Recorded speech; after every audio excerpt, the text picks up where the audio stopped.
So yun no, so kamusta po mga ka-Streetwise? Ako po si Takero Miyamoto at welcome po sa aking munting channel. So mga kababayan, pag-usapan po natin kung gaano katrapo itong si Francis Tolentino.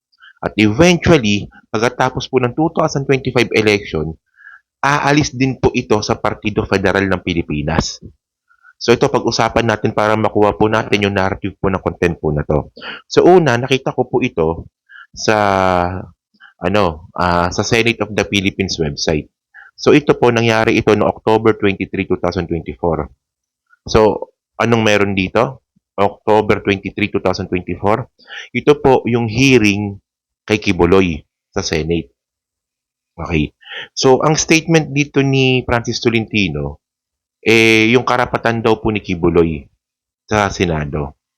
Okay. So yan medyo fair naman. Sige. Pagbigyan natin. Pero syempre, ang point dito, lumipat ka na ng partido eh. 'Di ba? Lumipat ka na ng partido, pero yung priority mo pa rin is kampihan yung mga taga-suporta or mga malapit na kaibigan ni Digong. At sa una lang to sa una pa lang to. May sumunod pa dito. Yung mismong hearing po ni dating Pangulong Duterte sa Senate. Ito rin po yung sinabi niya. So tingnan niyo to tingnan niyo to para makuha niyo yung narrative natin. Sige. Dapat po magkaroon. Actually, mahaba yung sinabi niya dito, mga 7 minutes, pero yung yung parte lang po ng Tagalog, yung pagbanggit niya ng statement niya ng Tagalog. So mga 1 minute lang to. Sige, panoorin natin. Dapat po magkaroon ng paggalang sa isa't isa habang tinatalakay natin ang nilalaman, ang konteksto ng ating hearing ngayon. Meron lamang po akong gustong idagdag, Mr. Chairman, na most probably hindi pa nagagamit. And I'm now addressing my colleagues here, the members of the bar, lawyers here in attendance.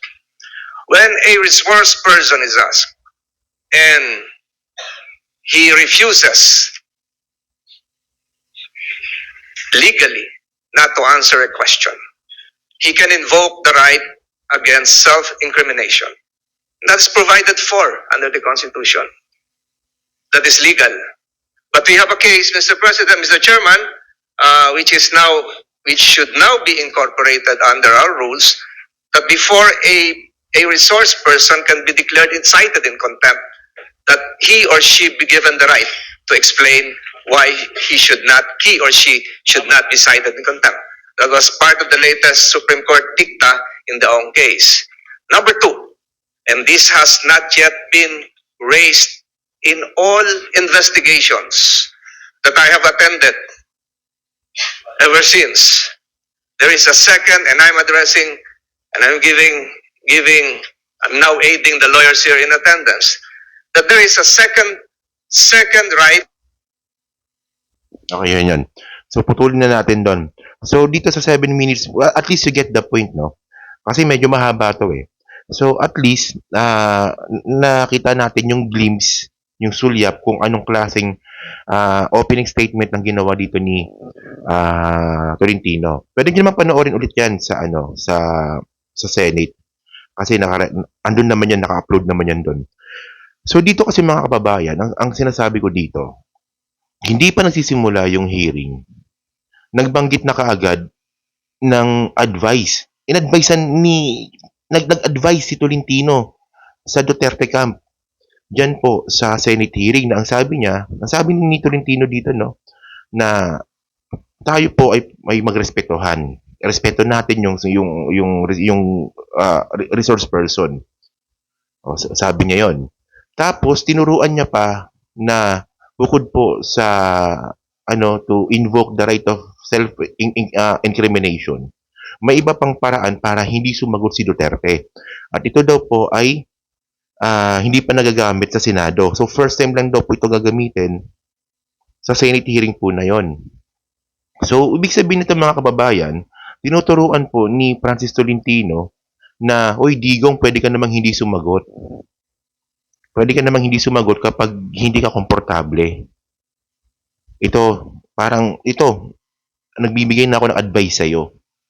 So, ang point dito mga kababayan, sinabi rin po dito ni Francis Tolentino na igalang daw po yung mga resource person. Okay, sige. So, ewan ko lang, no? So, anong klaseng paggalang ba yung nangyari nun? Kasi ang naalala ko rin po kasi, ito hindi ko sa kinakampihan si Alice Guo Nung meron po silang hearing kay Alice Guo, ginisa nila. Gisado talaga si Alice Guo. Pero bakit hindi nila ginawa ito kay Digong, kay Duterte?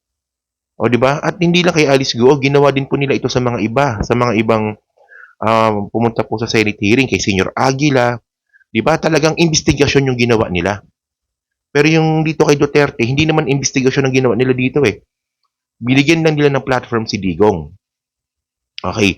So, ang point dito mga kababayan, sabi ni Francis Tolentino dito, na igalang si Duterte bilang resource person. Pero, nung si Duterte naman yung nambastos sa Senado, tahimik si Francis Tolentino. Nakuha niyo yung point? Di ba? Sinabihan mo yung mga kapwa mo senador. Igalang natin ang resource person natin. We should have respect to each other, sabi nga. Tapos nung nagmumura-mura doon si Duterte, yung gagong Francis Tolentino, tumahimik lang. Si Francis Tolentino, yung unang humihingi ng respeto, tapos nung nagmumura si Duterte doon, si Francis Tolentino, tahimik lang. O, di ba? So, hindi lang ito mga kababayan. Dapat makahalata na po dito yung PFP, yung Partido Federal ng Pilipinas. Kasi trapo po talaga ito. So ito no, pakita ko diyan. Yan. So ito. So dito nakita ko dito sa balita po na to from GMA News kung ano ba yung reason kung bakit po umalis si Francis Tolentino sa PDP laban. At lumipat siya sa PFP, sa Partido Federal. So sabi dito no, Tolentino resigned from PDP due to differences on WPS stand. Okay. Oh, Senate Majority Leader Francis Tolentino resigned from PDP citing significant differences on the party's foreign policy stand in the West Philippine Sea. O, di ba? Tolentino wrote PDP President and Senator Robin Padilla in response to the latter's request from him to leave the party to prevent any conflict of interest as regards of the political issues. So, kung maalala natin, nag-request si Robin Padilla na umalis na po si Tolentino sa PDP laban. Kasi nga po, ang reason ni Robin Padilla bakit ka pumasok bilang majority leader? 'Di ba? Majority floor leader. 'Di ba? Ayun ang pinaka-reason doon. Akala ko ba ano kayo? Akala ko ba puro kayo majority diyan? Si Rizon Tiveros lang tsaka si Coco Pimentel yung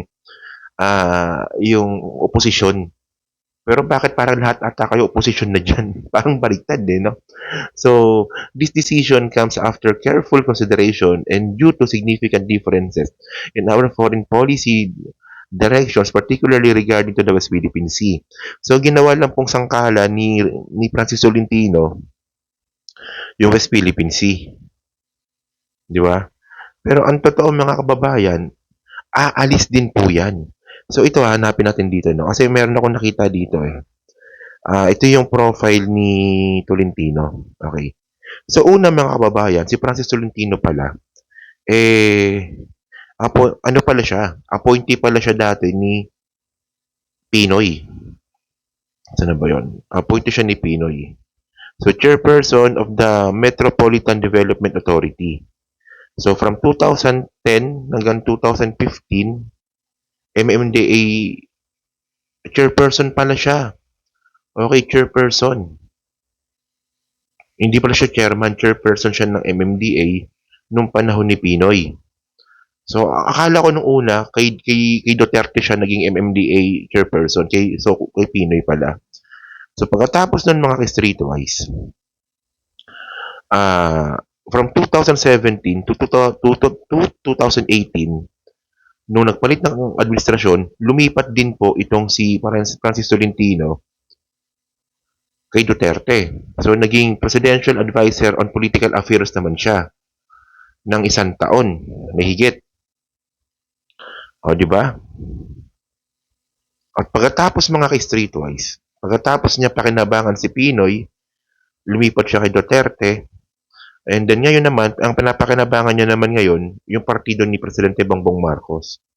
Lumipat siya ng PFP, ng Partido Federal, nitong taon lang. So, ganyan po katrapo itong si Francis Tolentino.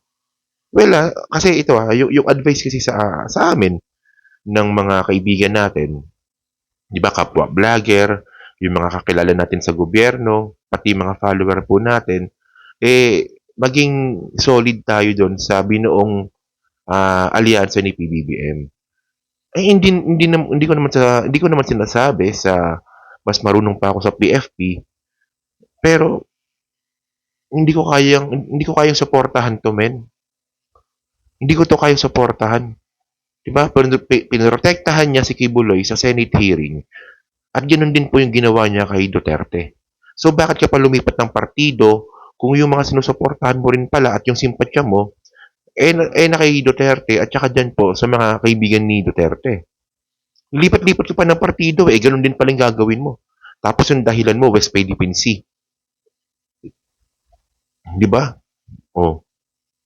So, after ng election, 2025, next year, after ng election, kung mananalo si Francis Tolentino na wag naman sana manalo, asahan po natin na aalis din po yan sa Partido Federal ng Pilipinas.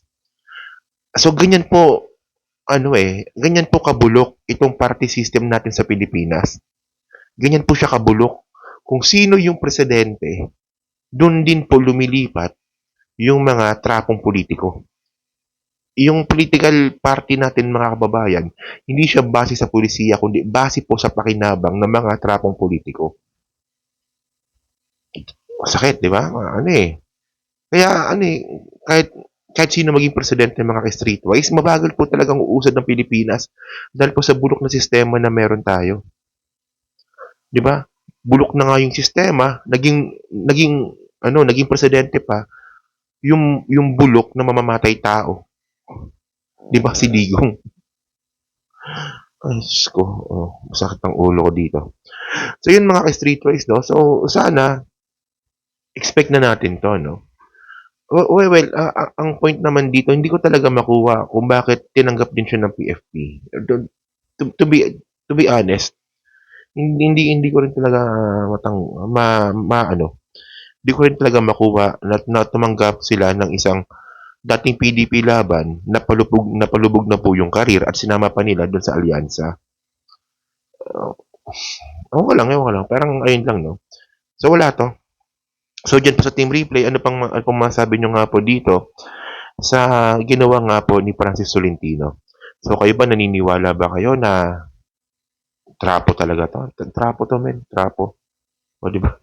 So, yun. So, comment na po sa baba. Binabasa ko po lahat yan. So, sa muli po, kita na lang ulit tayo sa susunod na video. Salamat po. Thank you. Bye-bye.